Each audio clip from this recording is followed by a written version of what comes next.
A linear momentum. The ability of a body to import its momentum to other bodies is called linear momentum. First, let us try to understand what is linear momentum. Now consider an object of mass 5 kg is allowed to fall from some height on a balance as I was seeing in the figure. When it falls on the balance, you note the reading. Now allow another object of mass 10 kg to fall from same height. Now take again the reading. In which case the reading is more? Yes, exactly in second case. In this case, both are falling from same height. Both are freely falling bodies. Hence, when they reach on this platform, the velocity is same, but the masses are not same. When they fall on the balance, they give some impact on the balance. This impact of force, in this case, it depends on mass. Now we take another object of mass 10 kg and allow to fall from two different heights, 10 meter and 20 meter. They are falling from different heights means the velocity is not same. This object gets more velocity compared to this. In this case, mass is same. If you observe the reading on the balance, we can note that the impact depends on velocity. That means here, impact, it depends on mass as well as velocity. This impact is nothing but the momentum. Momentum is nothing but the ability of a body to import its motion to other bodies. And it is clear that the momentum is directly proportional to mass and velocity. Or simply we can write momentum, which is a vector, this is equal to the product of mass and velocity. P equal to m into v. Momentum is a vector quantity and the direction of momentum is in the direction of velocity. That is, mass and velocity simultaneously give the idea about magnitude of impact produced by the object. And this momentum was introduced by Newton. It is a vector quantity, directs in the direction of velocity. This is about momentum. And the SI unit of momentum is kg meter per second. We take one example. An object of mass 10 kg initially moving with velocity of 50 meter per second. On applying a constant force for 2 seconds, it acquires a velocity 70 meter per second. Now in this case, what is initial momentum? Momentum is nothing but mass into velocity. The initial velocity is 50 meter per second. Therefore, initial momentum is 10 into 50. This is equal to 500 kg meter per second. Now, what is the final momentum? The final velocity is 70 meter per second. The final momentum is 10 into 70. This is equal to 700 kg meter per second. Now, in this problem, the change in momentum, that is final momentum minus initial momentum, is 700 minus 500. This is equal to 200 kg meter per second. In above problem, due to which quantity the momentum is changed? That's because of force. How much time it has taken? 2 seconds. That is, in 2 seconds, the change in momentum of the object is 200 kg meter per second. If I want to change the momentum, that is the same magnitude of momentum, 200 kg meter per second, in 1 second, how much force is required? Is it more force or less force compared to earlier? Yes, we required more force. If the momentum has to change in 4 seconds, then force required is less compared to previous one. Now what you can conclude? Yes, force depends on change in momentum as well as on time. If the change in momentum is more force is required. If you want to do it in least time, more force is required. That is, force directly proportional to change in momentum and force is inversely proportional to time.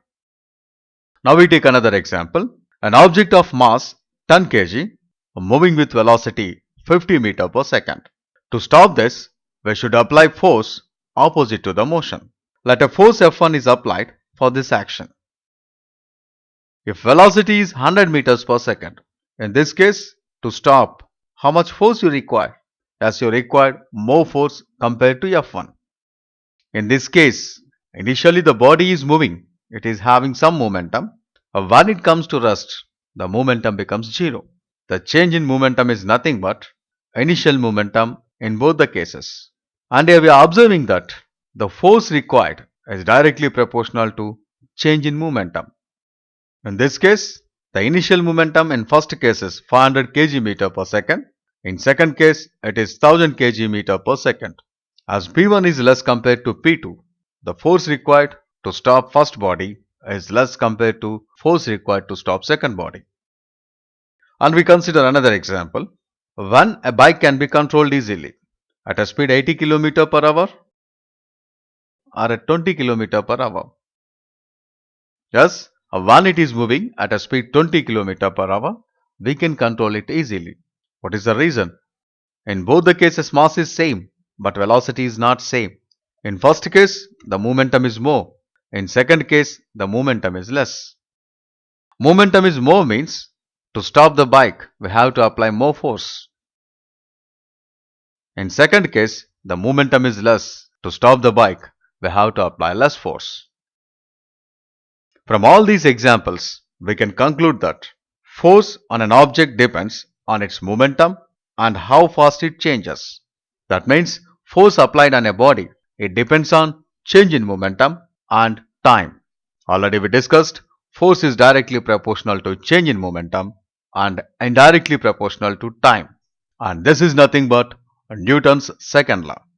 The statement for Newton's second law is the rate of change of momentum of an object is proportional to the net force applied on the object. The direction of the change of momentum is the same as the direction of net force. That is force directly proportional to change in momentum by time. This is Newton's second law. Suppose we consider an object of mass m moving with velocity u.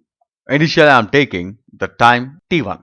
At time t2, the velocity of this object becomes v due to the application of force F. That means F is applied for a time interval t2 minus t1. Now in this case, force is nothing but force directly proportional to change in momentum by time, that is mv minus mu by t2 minus t1. M into v is the final momentum, m into mu is the initial momentum. That is F proportional to Pf minus Pi by T2 minus T1, or we can write F proportional to delta P by delta T. This is an operator which is used to represent the change, or we can write F is equal to K into delta P by delta T. At the proportionality constant K equal to 1. Unit of force is so chosen, the value of K is 1. That means taking K equal to 1, we get F is equal to delta P by delta T. This is the mathematical representation for Newton's second law. If delta T is very small, that is delta T value tends to 0, then F equal to a limit delta T tends to 0, delta P by delta T. This also can be written as dP by dt. The rate of change of momentum is force. The SI unit of force is kg meter per second square, or Newton. Newton is the unit and the name of the scientist Newton. The Newton's second law is F equal to delta P by delta T, that is change in momentum by time. If we consider the different cases, this formula takes different forms. Suppose we consider when mass is constant. At this standard, we are studying so many problems which are related to mass is constant. Suppose you see here, in this case mass is constant. Here mass is constant means when you apply the force, which parameter changes? Yes, velocity changes. In this case, F equal to delta P by delta T, that is delta by delta T of m into v. Since mass is constant, you take out it, F equal to m delta v by delta T. But delta v by delta T, change in velocity by time, this is acceleration. Therefore, F equal to m into a, which is a famous known relation for u. This is Newton's second law, one form of the Newton's second law. When we can apply this formula? Yes, when mass is constant, then only F equal to ma is valid. In all the cases, you can use F equal to change in momentum by time. In this formula, if we take m equal to 1 kg, a equal to 1 meter per second square, then we get F is 1 Newton. From this we can define the unit of force, that is Newton. Here Newton is nothing but the amount of force which gives an acceleration of 1 meter per second square to an object of mass 1 kg on application. I am considering another case. Can you give some systems where mass is not constant? Yes, in case of motion of rocket, the mass is not constant. When rocket is moving up, the fuels inside the rocket, they eject out. They will burn and eject out. In this case, as long as rocket is moving up, the mass of the rocket is not constant. Due to the variation of mass, the rocket is getting force. Similarly, you take a balloon. Now this is floating. When you make a small hole to this balloon, then what happens? Air leaks from the balloon, and due to the variation of mass, a balloon will move randomly. F equal to delta P by delta T. If we are considering velocity is constant, mass is not constant, then the formula takes a form F equal to V into delta M by delta T. If both mass and velocity are varying, in that case we have to write force is equal to M into delta V by delta T plus V delta M by delta T. This term is due to variation of velocity and this term is due to variation of mass. This is Newton's second law of motion. Important points related to force are: when force is applied on an object, it tries to change the state of object. When force is applied, the velocity of object changes. That means it gets acceleration. When force is applied in the direction of motion, then velocity increases. When force is applied opposite to the motion, yes, velocity decreases. To move an object with constant velocity, the force required is equal to 0. Suppose you are moving by a bicycle. If you stop pedaling, then what happens? Is it move with constant velocity? No, the velocity decreases. But according to our principles, the velocity should be constant. But why velocity is decreasing? Yes, because of some opposite force, the velocity is decreasing. In this case, the opposite force is the force between tires and ground. That force is called frictional force. Due to friction, the velocity is decreasing. If there is no friction on this surface, definitely the bicycle will move with constant velocity. Some examples related to Newton's second law of motion. Just you consider this. An object of mass 10 kg is rest on an horizontal surface. A force is applied on the object from left to right for 2 seconds. After 2 seconds, the velocity becomes 2 meters per second. Now my first question is, what is initial momentum of the body? Initially body is at rest. Body is at rest means what is velocity? 0. The initial velocity is mass into velocity, that is 10 into 0, 0 kg meter per second. What is the final momentum? The final velocity is 2 meters per second. Therefore final momentum is 10 into 2, that is 20 kg meter per second. What is change in momentum? Change in momentum is nothing but final momentum minus initial momentum. This is equal to 20 minus 0. This is 20 kg meter per second. Now what is the magnitude of force applied? Force applied is nothing but change in momentum by time. Here change in momentum is 20, time is 2 seconds. This is equal to 10 kg meter per second square, or this is 10 Newton. After 2 seconds, applied force is removed. Consider the surface is smooth. Then what will be the motion of the body? The surface is smooth means there is no frictional force is acting. That means body moves with constant velocity. Since no force is acting on the body continues its motion with constant velocity. If the surface is rough means friction is there and opposite force is acting on the body. Due to this, after some time, the body will come to rest. If the force is applied in opposite direction at starting point, then yes, when force is applied in this direction, the body will move in this direction. After 2 seconds, it will get 2 meters per second velocity in this direction. If force is applied vertically down, then is there any motion in the body? No, there will be no motion. If the force is applied vertically up, in this case also no horizontal motion. But if your applied force is more than the weight of the body, then it can lift the body the body can move in vertical direction. Already we know that weight is acting vertically down. If your applied force is more than the weight of the body will move in vertical direction. Now we take another example. An object of mass 10 kg is at rest. What is the force required to move object with constant velocity 4 meters per second after 2 seconds?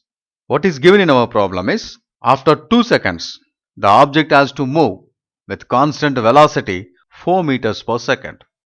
That means within 2 seconds, we have to give a velocity 4 meters per second for the body.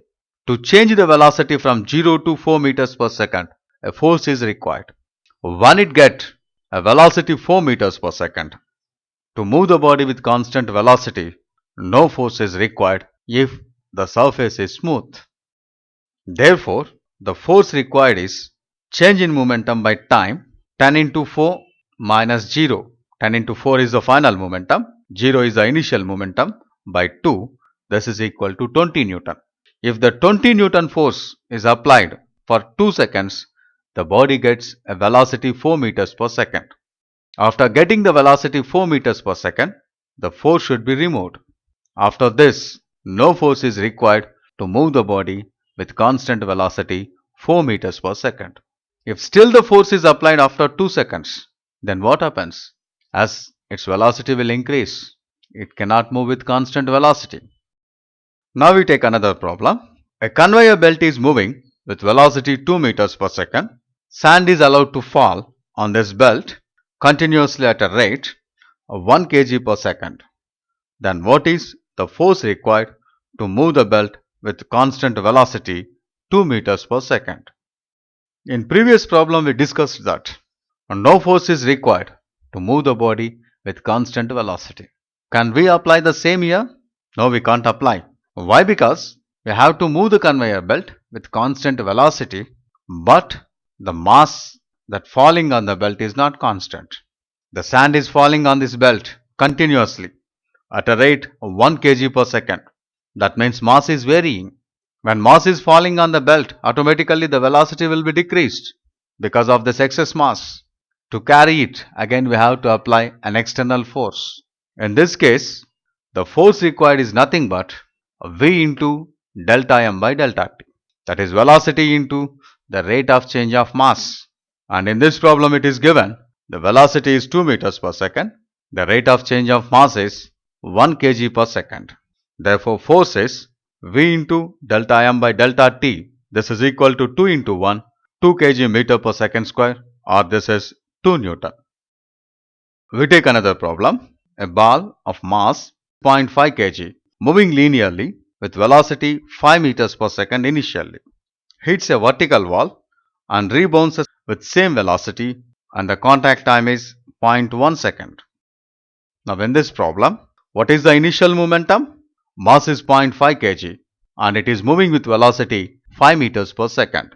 Therefore, the initial momentum is 0.5 into 5, 2.5 kg meter per second.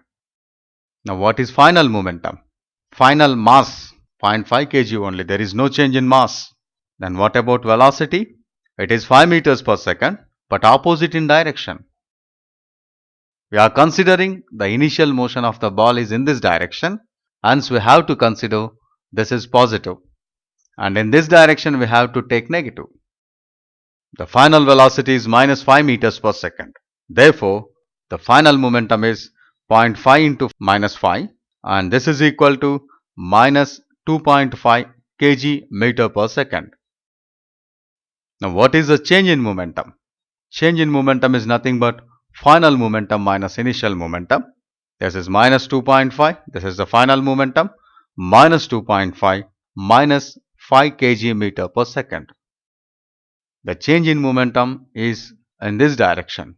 What does it mean? Due to this vertical wall, force is acting in this direction. Therefore, the body changes its momentum in the same direction. Now what is force of impact? Force is change in momentum by time. This is minus 5 by 0.1. This is equal to minus 50 kg meter per second square, or minus 50 Newton. And this is the force on the ball due to wall. If I want Force on the wall due to ball, it is 15 Newton. Force on the ball due to wall is acting along this direction. Both are equal and opposite. You consider any action, there is always opposite reaction. This leads to Newton's third law that we discuss later,